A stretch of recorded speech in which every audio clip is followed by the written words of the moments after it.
ఇదిగో ఈ పేపర్స్ మీద సైన్ చెయ్యి. ప్రాణం పోయినా సంతకం పెట్టనని ఎన్నోసార్లు చెప్పాను కదా. పెన్తో సంతకం పెడతావా లేదా ఈ కత్తిని నీ గుండెల్లో దించమంటావా? నేను చనిపోగానే నా తమ్ముడు నిన్ను వెతుక్కుంటూ వచ్చి నిన్ను చంపేస్తాడు. నిన్ను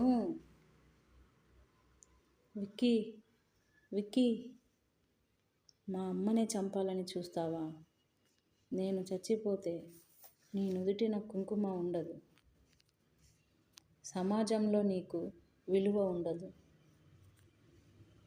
ఏంటి విక్కీ, నా మెడలో ఈ తాళి ఉందని ఈ నీచుణ్ణి చంపటానికి ఆలోచిస్తున్నావా? ఈ తాళి నీకు అడ్డుగా ఉంటే నేను ఇప్పుడే తీసేస్తాను. చంపేయ్, ఆ నీచుణ్ణి చంపేయరా.